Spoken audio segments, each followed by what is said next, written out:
السلام علیکم ورحمت الله وبرکاتہ. ملګرو په دې ویډیو کې زه تاسو ته ډیره یو اهمه او مجربه کلمه درخایم چې هغه ډیره زیاته عظیم الشان کلمه ده. دغه کلمه چې تاسو ورځ کې سل پیری وایي نو تاسو ته به درې فائدې حاصلېږي. نمبر 1 فائدہ تاسو به په رزق کې اضافه وشي.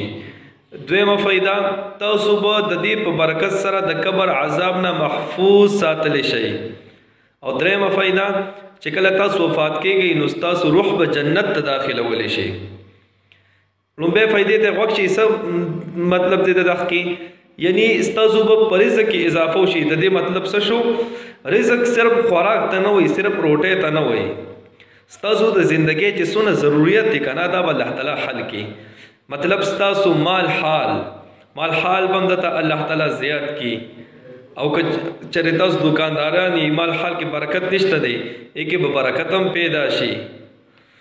او یا تاسو کره بیماری دي، صحت چاته نه ملاویږي، بیماران دي، نو چې د دې دعا اهتمام کوي، دا کلمې اهتمام کوي نو دوی ته به صحت هم میلو شي، بیماری به ختمه شي. رزق اضافي دا مطلب شو.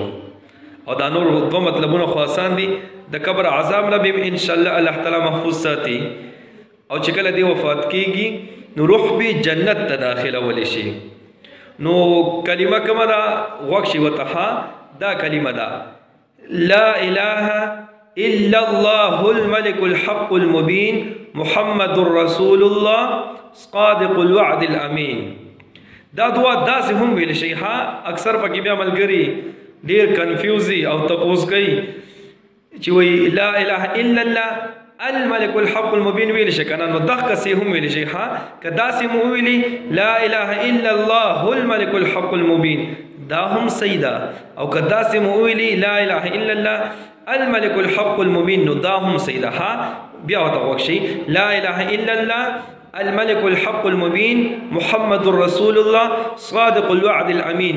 دا کلمه به روزانه تاسو سل پیری وایي، هر ورځ به سل پیری وایي. او د ټایم معلوم نه دی که هر ټایم تاسو ویلی شئ. که تاسو د سهار ویلی شئ هم ټیک ته، که د ماسپښین ویلی شئ هم ټیک ته، که 12 بجې وایي هم ټیک ته، که مازدیګر ویلی شئ هم ټیک ته، که ماښام ویلی شئ، که ماسخوتن ویلی شئ، که د خوب نه لږ شان د مخکې ویلی شئ هم ټیک ته. ټایم معلوم نه دی چې هر ټایم تاسو وویلی هم دغه درې فضیلتونه به انشاءالله تاسو ته حاصلېږي. ټیک ته. بیا هم دعا ته غوږ شئ. لا اله الا الله الملك الحق المبين محمد رسول الله صادق الوعد الامين. بس دا کلمه زموږ عزتمندو ډېره اسانه کلمه ده. یاد یې کړئ او روزانه سل پیری دا کلمه وایي. ټیک ټاک هر ټایم وایي، سل پیری دا وایي نو انشاءالله دا درې فایدې تاسو ته حاصل شي. نمبر 1 رزق کې مو اضافه وشي. او رزق کی اضافه څه مطلب دی؟ مطلب تاسو پیژنئ. صرف روټۍ نه ده، هر قسمه چې څه ضرورت دی اب انشاءالله الله تعالی پوره کوي. دویم څه فائدہ تاسو په الله تعالی د قبر عذاب نه محفوظ ساتي.